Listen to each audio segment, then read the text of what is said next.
May naging kaibigan ako noong elementary na mangkukulam daw ang angkan. Siya si Adrian. Kaya iilan lang ang kaibigan niya.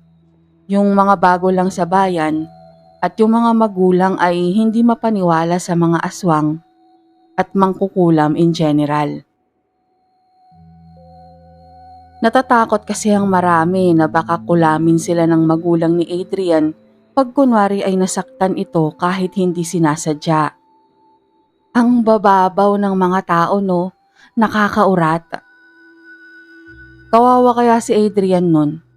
Ang talino niya pero laging usapan na kaya siya first honor lagi kasi natatakot daw ang mga teachers sa mama at papa niya. Biruin niyo yun, matalino ka pero walang naniniwala. Laging naiisip na lahat ng achievements mo dahil sa takot nila sa angkan na pinanggalingan mo. Naging kaklase ko si Adrian noong grade 6 kami. Natatandaan ko, uso at gustong-gusto rin ng mga boys noon na sumali sa Chinese Garter o 1020. Si Adrian madalas nga lang na hindi nakakasali kasi yung mga may goma ayaw siyang isama. Isinama ko siya sa unang recess ng school year na yon. Siyempre ako sa buong school ang may pinakamakapal at pinakamahabang goma nun. Kaya ako ang boss. Gulat na gulat siya pero halata rin na masaya siya. At hindi ako nagsisi na isinama ko siya. Gasto, ang galing kaya niya. Siya ginawa kong mother sa sumunod na mga laro kasi ang galing niya talaga. Hindi sa pagmamayabang pero dahil sa akin kaya hindi na masyadong iniwasan si Adrian nun. Alam ko wala namang kasalanan ng mga kaklase namin at iba pang schoolmates. Kasi mga bata pa kami, nasunod pa kami sa mga nakatatanda sa amin. Lalo sa panahon na yon, batas ang matatanda nun. Kaya yung iba, umiiwas na lang sa kanya pag andyan ang mga magulang nila. Lalo na pag card day. At dito na nga nagsimula ang problema. Third grading card day nun. Excited lahat ng mga magulang kasi pag mataas ang grades namin ng third grading, maaari o ganun na rin ang fourth, diba? Graduating kami. Kaya excited talaga lahat. Ang siste ng magulang ni Adrian, lagi siyang may baon. Ang sasarap. Mula recess hanggang lunch. Nang malaman din siguro nila na marami ng kaibigan ng anak nila, tinaon nilang nung card day magpabaon sa kanya ng marami. Share kami noon sa kantin. Alam nyo, yun yung first time kong makatikim ng lasagna at cheesecake. Yung totoo, karamihan sa amin first time makatikim ng ganon, kaya ang saya-saya namin. Kaya siguro, nakalimutan ng ilan sa amin na bawal nga pala silang lumapit o kausapin man lang siya. Lalo na ang kumain sa pagkain dala niya. Wala namang umawat sa mga magulang nang makita nilang kasalo ng mga anak nila si Adrian. Siyempre natakot sila.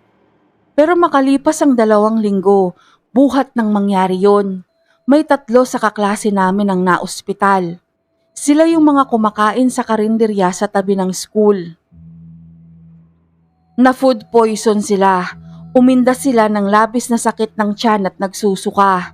Dinala agad sila sa ospital. Pero kinabukasan nalaman namin nang hindi lang pala sila. Marami pa. May koneksyon lahat ng mga na food poison. Doon sila kumakain sa karinderya sa tapat ng school. Yun din ang sinabi ng otoridad. Pinasara nga agad yun kasi nalaman wala naman silang health permit Kaso, may ilan sa mga magulang ng mga naospital ang tanga umintindi. Ang naisip pa rin nila ay dahil yon sa pagkaing ibinigay ni Adrian sa mga anak nila. Ang bobobo, diba? 2 linggo na yung lumipas mula nung card day. Ano yun, hindi tumai yung mga anak nila? Parehong teacher sa baryo ang mga magulang ni Adrian. Yung school namin sa town proper. Siguro nasa 30 minutes ang biyahe papunta sa trabaho. Malayo talaga. Sa panahong to, marami pang bakanteng lote papunta sa mga baryo. At doon sa isa sa mga bakanteng lote, tinambangan ng mama ni Adrian. Binaril siya sa ulo. Hindi nakapasok ng araw na yon ang papa ni Adrian dahil may sakit. Pero hindi na rin siya nagtagal. Hindi niya nakayanan ang ginawa nila sa asawa niya. Makalipas lang ang isang buwan ay pinili niyang sundan na ang asawa at tuluyan ng naulila sa magulang ang nag-iisang anak nila. Hindi na rin nakagraduate ng taong yon sa elementary si Adrian kasi nasagasaan siya isang gabi. Yung nakasagasa sa kanya hindi naman taga dito at hindi niya rin sinasadya. Bigla na lang din kasing tumawid si Adrian. Totoo yun kasi andun kami. Kasama niya kami buong klase. May project kasi kami noon at bilang solidarity sa nangyari kay Adrian, naging class project na hindi na group. Yun na ang naging instruction sa amin ng MAPI teacher namin kaya ginabi kami. At nung pauwi na nga kami nang makita niya yung elf truck, bigla na lang, nung nasa tapat na namin yun, bigla siyang tumalon sa harap nun. Ang daming dugo, pero walang makaiyak sa amin kasi nagulat kaming lahat.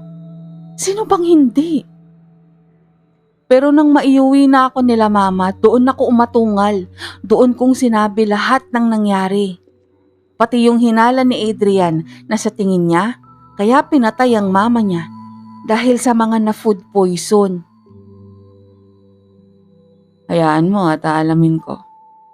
Sabi sa akin ni Papa. Bigla tumigil ako sa pag-iyak. First time kasi na nag-volunteer si Papa na ganun.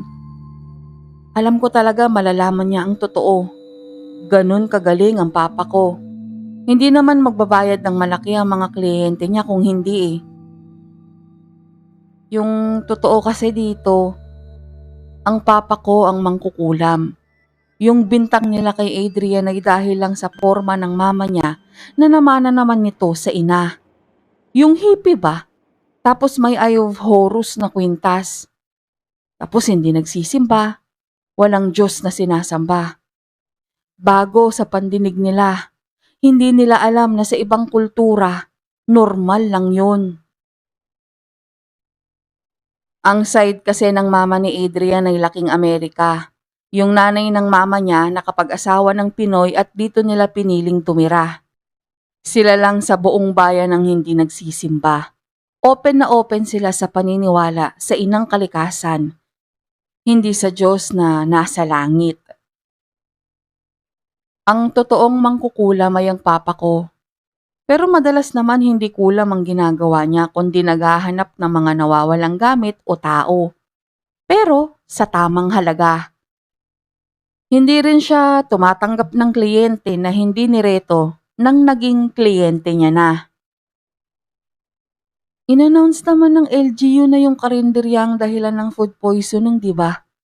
Puta, halos isang buong pamilya ang nawala dahil sa kabubuhan nila ha. Narinig kong sabi ni Papa kay Mama. Huwag ka nang bumawi pa. Mas lalo lang nilang iisipin yung pamilya ng kaibigan ng anak mo ang mangkukulam kung may babawian ka. Tulungan na lang natin yung bata at yung lolo at lola niya. Sabi naman ni Mama. Ang kaso hindi nakinig si Papa. Nalaman niya kung sinong nagpapatay sa mama ni Adrian. At nang malaman niya, bigla na lang nagising si Adrian sa koma niya.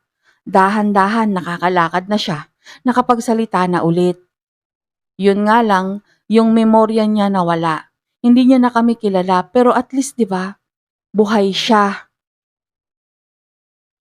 Yung anak ng nagpapatay, siya naman ang dahan-dahang nabaldado, naging alagain, hindi na makapagsalita, mata na lang ang nakakakilos.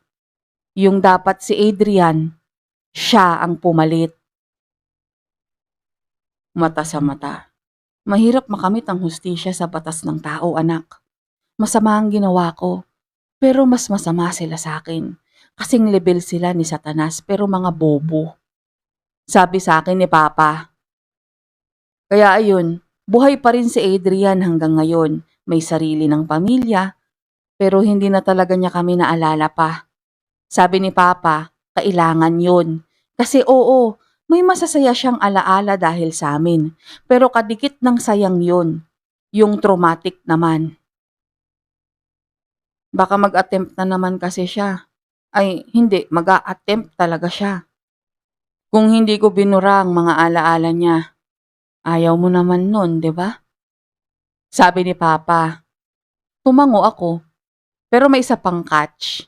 Natutunan ko kasi sa paglipas ng mga taon habang tinuturuan ako ni Papa ng karunungan ang tungkol sa balance. Pag namatay si Papa at buhay pa si Adrian, kung anong sitwasyon niya bago kulamin ni Papa yung anak ng nagpapatay sa mama niya, babalik siya doon. Ibig sabihin makukoma siya ulit at mababaldado. Tapos yung anak ng nagpapatay sa mama niya, gagaling na. Ganoon kasi talaga dapat. Balanse.